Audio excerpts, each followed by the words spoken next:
The highly anticipated AtGames Legends Pinball was finally revealed recently, and now we're able to do a full comparison of all the available digital pinball products coming this Christmas, and I'll let you know which one I'll get. Let's get into it. This video is actually longer than I expected, so I've provided the timestamp information, so feel free to skip to the second part where I do the full comparison. Hey guys, thanks for tuning to Toycade. No doubt one of the most anticipated announcements everyone was waiting since Arcade1UP revealed their pinball offering at CES is the AtGames Legends Pinball. So now the dust has settled and all the hype and drama with the AtGames Legends Pinball has passed, let's have a look at the key features of the Legends Pinball. The media release gave a lot of numbers in terms of tables and features which some may consider as smoke and mirrors, as it may divert the attention of what you get out of the box in terms of ready to play. Firstly, let's look at the screen size. This comes with a whopping 32-inch HD screen for the playfield and a 15.6-inch LCD back screen. This is clearly the biggest selling point of the Legends Pinball, and along with the price tag of $599 and Wi-Fi Bluetooth capability, it's unbelievable value. None of the other products offered by Arcade1UP, Toy Shock and Well Played Games come close to this offering. So yes, size does matter, and which is why everyone is hyped about this product. What about the pinball tables? AtGame has partnered with Farsight Studio in producing their pinball. Unfortunately, Farsight is a shadow of its former self when it lost the game license for Williams and Barley back in 2018, which accounted for over 50 iconic titles. They are only left with 22 Gottlieb's titles and a handful of Stern titles. The Legends Pinball include all 22 Gottlieb titles. None are really AAA. Some are decent, but not amazing. Unless you're a Gottlieb fan, these include titles will leave much to be desired. So how do we go about playing other pinball tables from Stern, Barley or Williams? Well, Steam is supported, and the only way to play these AAA titles out of the box is to stream them.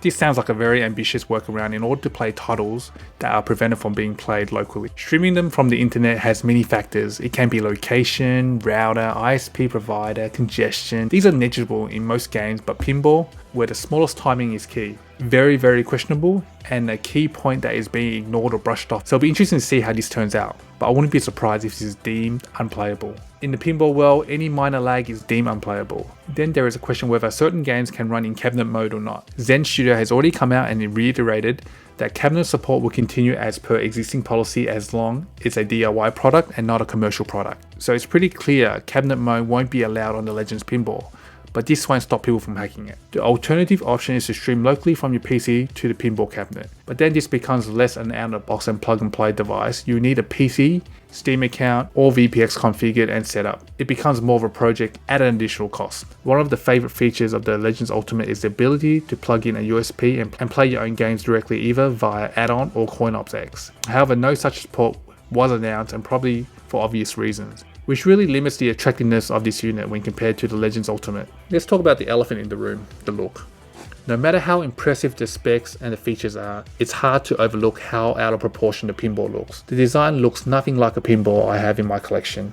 Let's start with the apron. Yes, I understand this is expandable, and in the future owners will be able to buy additional accessories such as aprons with arcade stick to make this an hybrid arcade pinball machine, but personally I already have a Legends Ultimate and I can play arcade games on that unit. The apron real estate is too big and should be shortened a bit to give it the correct proportions. The front of the pinball lacks height. It looks like they decided to extend the pinball cab to cater for the future expandable apron area and totally forgot to adjust the side panel design. The side rail looks incomplete. A normal pinball should have a full length of the side, and have it cut short looks very odd, and again, I think it's because of the expandable apron area. The fact that there is no true lockdown bar also raises the question about the comfort of resting your hands there. The Toy Shock gave me problems after an hour play, so I expect the same with this. The back box width is identical to the main unit, and anyone who owns a traditional pinball machine will know that the back box is normally wider than the main unit. The artwork looks a bit busy for my liking, but I don't hate it. A more simple black theme pinball would have been more attractive overall. Overall, I'm not a huge fan of the overall look of the pinball. I feel the apron area is the main culprit here. Obviously, AtGame has huge plans for this area and possible accessories that we made in the near future. So in summary, what does a Legends Pinball give you out of the box? In short, 22 Gottlieb titles, hopefully running at the optimal 60 frames per second and lag free. The sub function of streaming pinball from the cloud is a moot point in my opinion because of the high chance of flipper lag. Bring your own games to local streaming via OTG, while those should be seen as additional costs, whether it's from building a PC, buying Steam games, etc. And even then you're not guaranteed an immersive experience. But the huge selling point that I can't even overlook is the price. $5.99 for a 32-inch HD LCD playfield and a 15.6 LCD backscreen, and throw in accelerometers and solenoids for haptic feedback. That is just ridiculous value, and they are also including glass instead of plexiglass. The question needs to be asked is how good of value can that be if you can only play Gottlieb titles at its full potential? Yes, they are working with Farsight Studio in developing Taito pinball titles, but how great would those titles be? And when will those be released is the question. There are definitely a lot of unknowns with this product, but that can be ignored because it's only $5.99. You just need to compare it with the Legends Ultimate, which is a 24-inch LCD screen for $4.99, but their Legends Pinball, which has a 32-inch LCD playfield and a 15.6 LCD backscreen for just an extra $100. So let's try to answer the question on everyone's mind. Which one should I buy? I'm going to try to answer this based on my analysis and what I'm looking for as a mechanical pinball owner. This could be entirely different to you. We have people who just want Star Wars pinball because they are a die-hard Star Wars fan. You have AtGames and Arcade1UP fanboys who are brand loyal. You have pinball enthusiasts who love mechanical pinball but can't afford the full-size pinball but want the best experience. And then you have VPin modders who just love building and tinkering with their units. And you have people that just want a no-fuss plug-and-play system. The list goes on.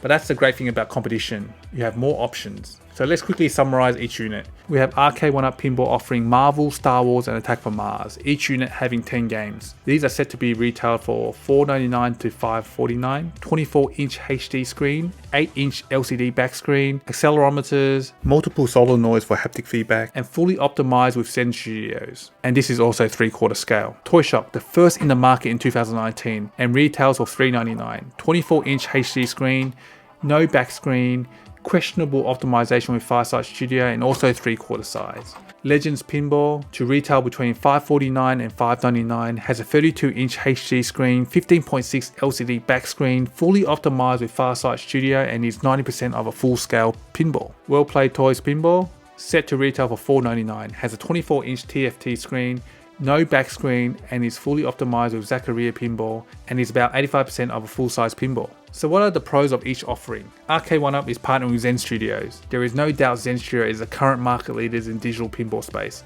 They have the partnership with the most iconic companies such as Lucasfilm, Marvel, and many others, and their reputation is second to none. For me, the fact they have access to AAA Barley and Williams titles is probably the most attractive feature and the key to being successful. Out of all the offerings, Arcade1UP is the best looking cab. It's true to the original pinball look. They offer all the bells and whistles in terms of accelerometers, haptic feedback, and they also have the addition of lockdown bars, able to lift the playfield, a genuine DMD look, and the artwork of the Attack from Mars is spot on. Availability is possibly the biggest advantage Arcade1UP has. They have proven themselves to be able to produce products in mass numbers.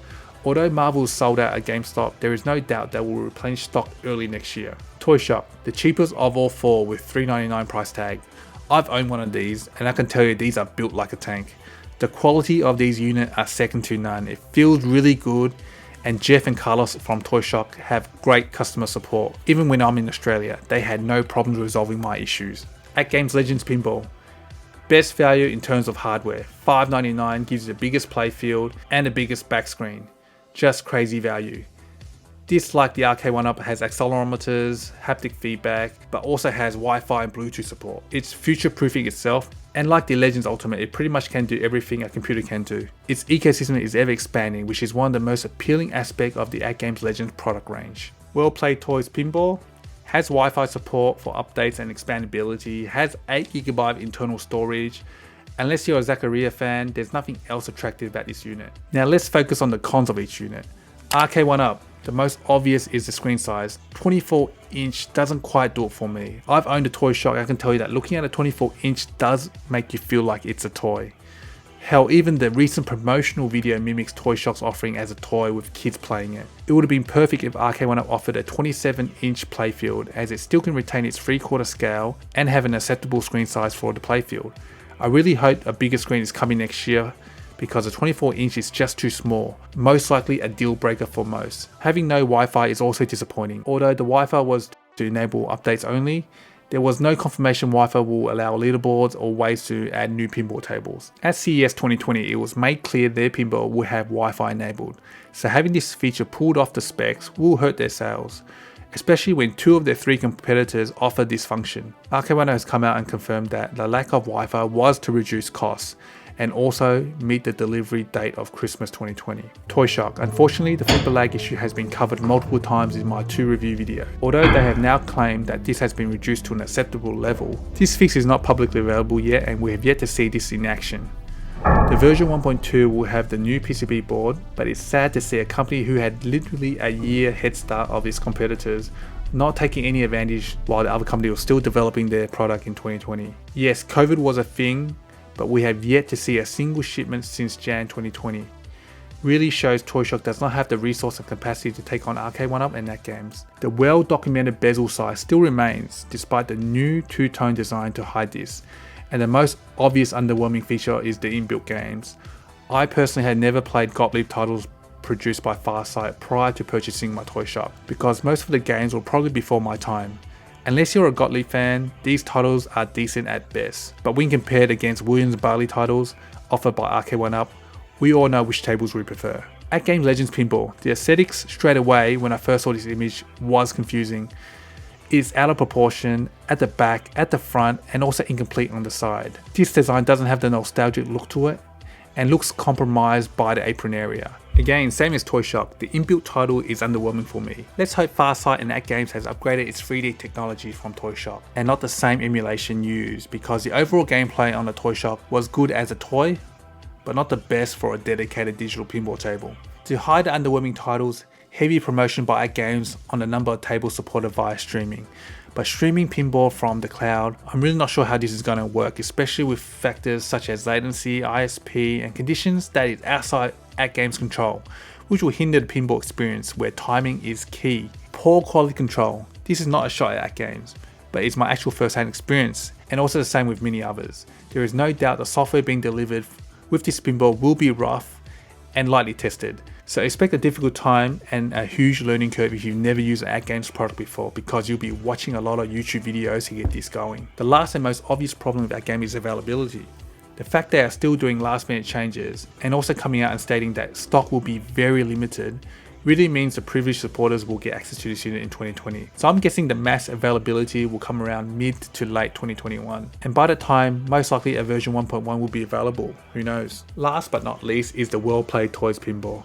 The aesthetics is the most obvious problem here. And funny enough, the well-played toys pinball and the AtGames Legends pinball, aside from the artwork, look very similar in design with its very narrow front. The fact that it's about 85% of a full-size pinball and actually very similar to an AtGames pinball, it only houses a 24-inch screen as its main playfield. And that's it. No DMD, no back screen, and not even an alphanumeric display, which can be found on a Toy Shop. My biggest concern with the well-played pinball is the quality. The biggest red flag is the weight of the unit. As per a Cool Toys video, this unit weighs only 55.16 pounds. We're talking about a pinball machine that is bigger than the 3/4 Arcade1UP, which weighs 90 pounds, bigger than the 3/4 Toy Shock, which weighs about 65 pounds, and very similar to the AtGames Legends Pinball, which weighs 150 pounds. And here we have a well-played toys pinball, which only weighs 55.16 pounds. So I'm not expecting premium materials here, and most likely a budget cab. Another concern with this product is that it's possibly a rebadged China product that wasn't designed by well-played toys. The reason why I'm saying this is because the tabletop arcade is clearly a rebadge of the Arcade Plus bar top, a product that I covered earlier in this year, but it seems that Cupid Productions, the producer of Arcade Plus products, have pulled out of the US market and will be supplying Arcade Plus products to well-played toys. So to me, this is a showing of their strategy, which is different to the 3 other competitors, and potentially they could be only rebadging existing product that already exists. So which one would I get? Firstly, I have no interest in the well-played toys pinball machine. For the price of $4.99, they offer less in terms of features, screen size, game appeal, and potentially quality.